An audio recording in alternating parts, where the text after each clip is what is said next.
aku anggere ditanggap bakul bakso. Mesti tak arteki bakso ki apa? Apakah arti dari bakso? Ayo. Hurufe apa? B. B. Bulat bentuknya. Kuwi umume. Nggih ta? Terus A. A asalnya dari daging sapi. Nggih. Terus K. Kuah penyegarnya. Leres. Terus S. Sayur sawi saus sebagai variasinya. Terakhir O. Orang tua sampai anak-anak menyukainya. Leres. Ini bakso. Nggih. Ya durung mangan ning aku iso ngerti bakso. Iya ya wis to. Niki komplit ana kambing guling. Lho, nggih to. Yen sampeyan kambing guling ora gelem kambing gulung.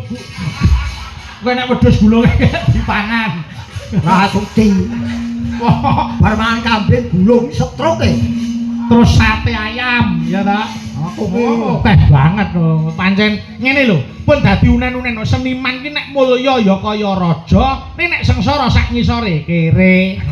Yen begini iki mulya. Wah, mulya tenan. Darane ditari. Urung unjukane ngersake napa? Bu, Pak, lho iki to. Wah, jeruk napa teh napa jahe. Aku tak titeni daerah Gendingan kene iki mesti kopet. Ayo Gendingan ki sesuai karo hari ini apa? Apakah arti dari gendingan? Per huruf apa suku kata? Per suku kata. Suku kata. Genah ingkang kagungan kersa panjenenganipun Bapak Darmin kalian Ibu Sutarmi. Leres. Terus dipun nikahaken keng putra putri Mbak Fitri Samianingsih apoteker. Nggih. Kalian Mas iki Alif Abdullah Munir SPD. Nggih. Terus terakhir ngancik ing acara hiburan gelar wayang kulit dalang iki Bayu Aji dalah sederekipun kembar Gareng saking Semarang. Masa ketut ya. Edian kok kadung kene iki awake gobah lara kabeh. Ngenteni nyatane lha ngopo lara kabeh? Ngenteni mbok jak ra mbok jak. Ya alhamdulillah Pak Darmin iso nemokke kula karo panjenengan. Mas Gareng gandeng niki ujube mantu sadurunge ngaturke lagu sing werna-werna niki tak ngaturke lelagon sing jumbuh karo kahanan. Tetep menika Dandang Gula Sida Wasih mengke langgamipun Setya Tuhu. Oh nggih. Nggih. Aku tak nyuwun tulung sing putri anu sik Mbak Eka prihatin sih alias Mbak Eka Uget-uget. Ayo. Nyedak ana Mas Gareng kene, Nduk. Monggo Mataram, monggo. Ayo.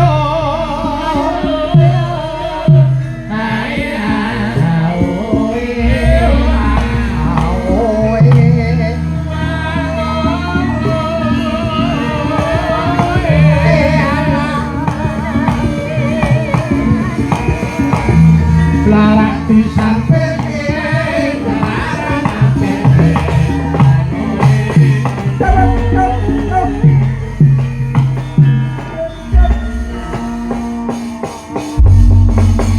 Selamat malam Bu Eka.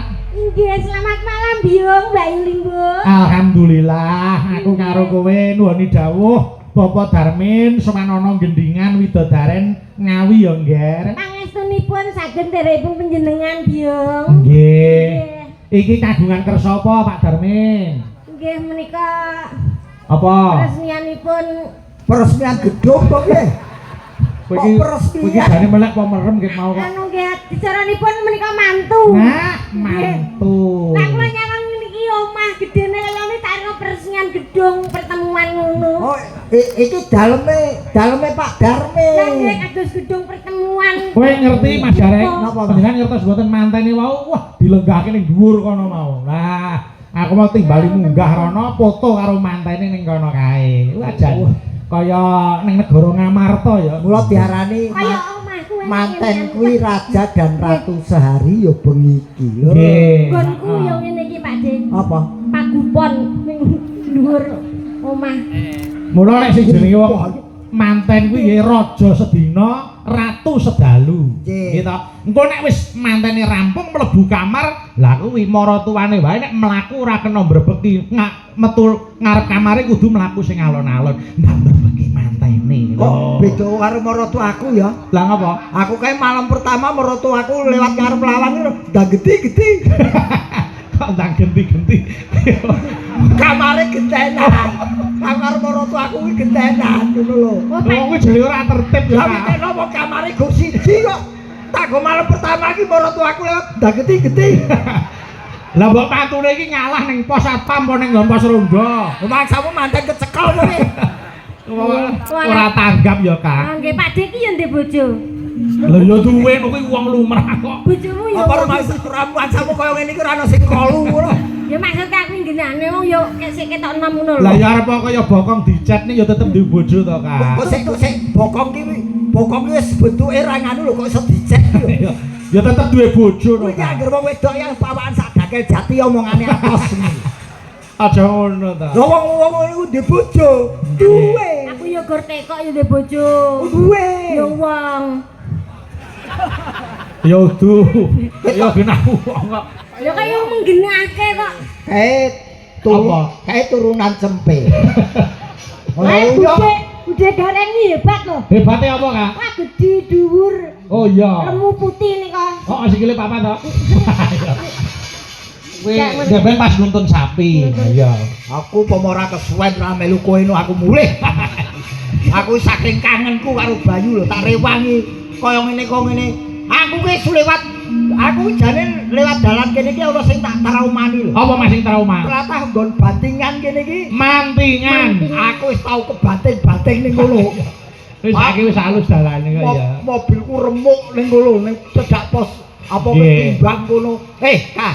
Dalam Kowe mahmu lak cedhak tlatah kene. cedak kula mriki. Sragen kene iki pira wene to? Nggih. Seragenmu ngendi to, Kak? Sragenipun kok kula Sukodono piye? Sukodono apa kecamatan? Kecamatanipun Sukodono. Kelurahanipun nggih Baliharjo. Kelurahane Baliharjo. Baliharjo Sukodono. Terus dukuhe? Dukuhe ngendi? Dukuhe nggih menika Jumbleng. Kowe nek pengen ngerti sinden weton Jumbleng ya iki. Mula ya wujude ya ngono kuwi. mula ya omongane kaya telek. Ngelokne aku telek. Aku ora ngelokne kok dene kowe rumangsa ya alhamdulillah. Terus arep mbok padakne aku sinden saka telek. Telek nggon kuwi nek nggon karo nggonmu beda. Kok iso? Telek nggonku nek biasane telek nggonmu lak ora enak ambune. Lho, Tak omongan. Telek Telek apa sing enak ambune? Tur telek ora mambu. Bos to ngerti sing apa? Telek apa sing enak ambune apa telek sing ora mambu? Telek sing ora mambu. Ngono lho ta. Bocah yen takon alon wae rasa kemrungsu. Nah, cepet. Kudu cepet. Telek apa? Sing ora mambu. Iki sak umur-umurku kabeh telek kuwi mambu. Ora iso. Kok ora iso? Ora iso. Telek nggonku ora mambu. Telek apa sing ora mambu? Apa? Telek dipoto. kok wong kok seneng men moto telek kok ya. Lah wektu moto ki apa ora mambu? Mas Jareng. Foto telek. Telek karo bakmi goreng enak ndi?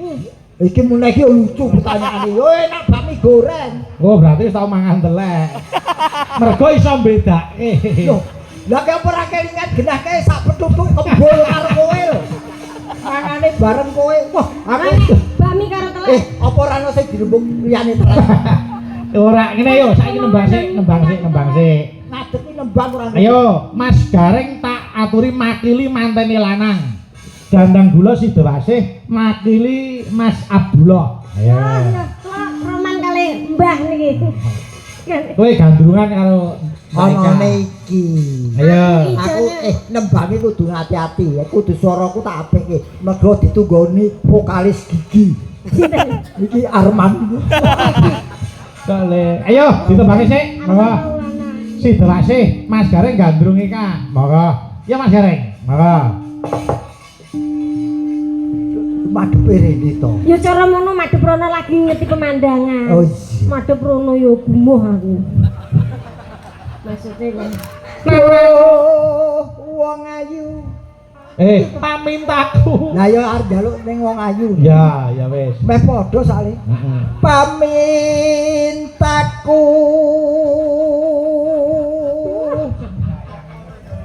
Bayangne aku sok Bocah kaya percil.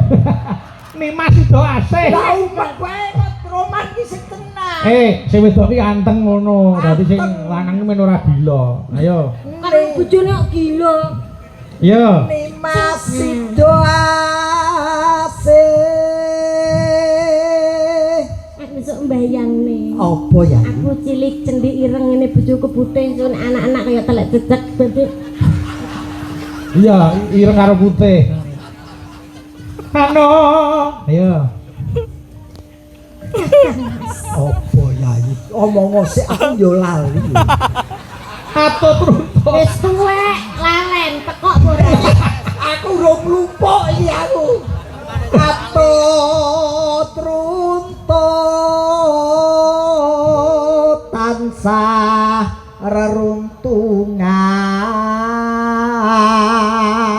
reruntungan. Nggih, terus Mas Gareng wajahmu selalu teringat di hatiku.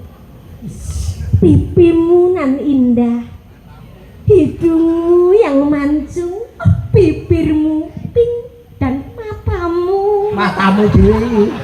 bahasa iki roman Indonesia. kok malah padu iki piye to, Jan? Puisi bahasa Indonesia kok. Nek ya ora mata-matake karo bojone kok Lah matai bahasa Indonesia ini apa? nek Anek netra ki bahasa Jawa. Tuwek, lalen, ngeyel kok iso kandhani matanya. matanya, ya matanya. Ngatanya kira. Ayo. Dan tak jamong terus ben lali. Ing sarina sawah ngine. Hop gentihe ka. Iya, Nduk. Nano. Datan kinggang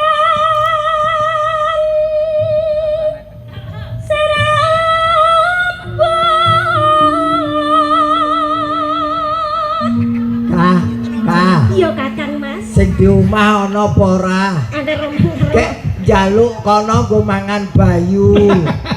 Kok kaya wong picek. Ya jenenge sing roman ki sing romantis to. Aduh. Lah piye dipamane gandengan. Nah, gandengan sing apik. Ya, ane kan Nah, awake kaya wong giling walik. kaya wong Walik gare gula Jawa ae. Walik kok. Walik. Walik. Lah ngene ya mbok setahun ra dadi anak. Lah apa, Mas? Lah bulet bae. Ya Kak, tutuke Kak. Menoe. Ya. Nggih, ngamun ado nggih. Ya, heeh. Padha dene ya iki. Yes, aku mah niku kedah serasi. Iya. Wes sing wedok kok lanang pekok anake budret ya. Ya. Nggih, ngamun. Aku nek nek wong lali kok seneng lho malah. Lamun. Ya. Lali virus lali. Ya Kak. Lamun aduh. Iki nyapa to? Ora roman ra patheken ya. Ngapa ta? Kowe iki ngapa? Wong tuwa dibanteng ngene. Susah nek mamane pasangan gak serasi ngene lho, kudune saumuran apa piye kok karo mbah-mbah ngene iki aku Ora sayang apa. pisan. Lah bae wis karo srondeng kuwi. Wis sapa kuwi? Son kuwi. Sapa serundeng? Iki mek gampang masuk angin. Ayo. Mengodlok nunggunya jelo tok lho. Alon wae to alon. Ayo. Lamun adoh caket mring ati. Hop, ganti Mas Gareng. Iya. Yen cedak. Yen cedak. Wah, anak iki kelingan harus kok anak-anak kelingan. Sing koke. Ayo. Tansah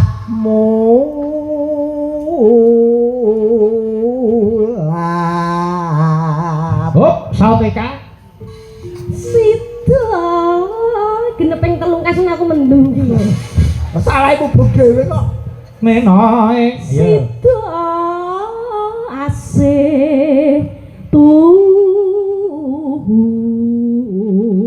Mas Gareng. Do mimi lan mintuna. Eka.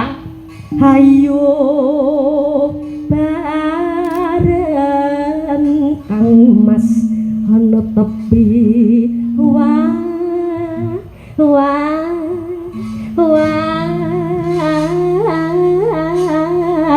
wajib Nonano. Yuk. jam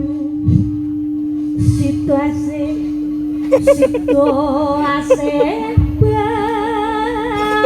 Maksudnya tak dikumbo karo. Nah, ayo Mas Dhuwur.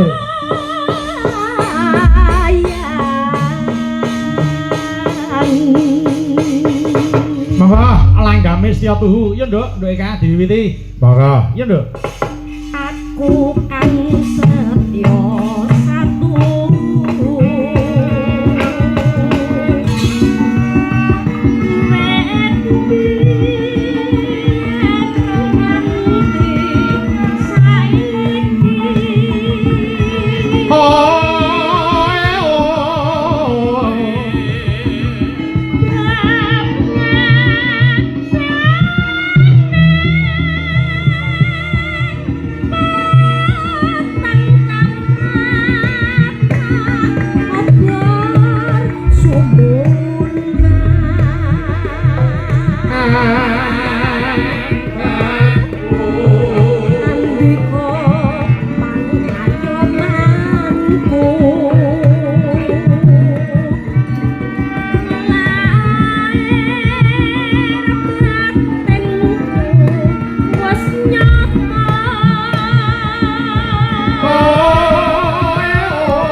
Lanjut.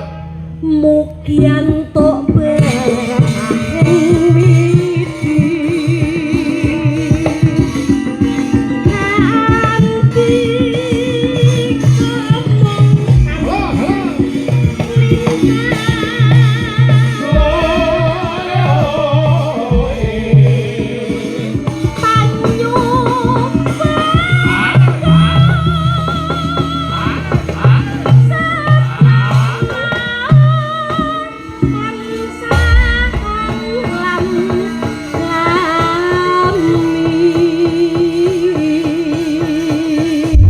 salam hangat mering temanten anyar.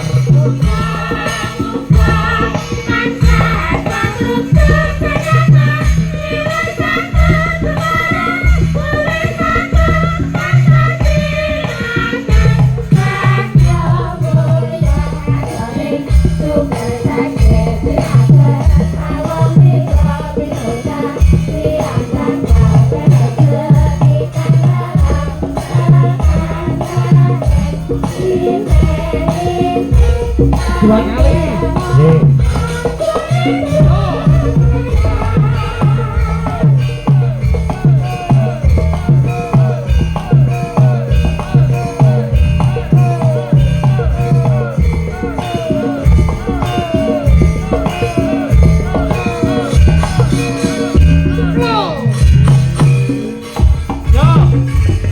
Salam hangat sing teranten anyar.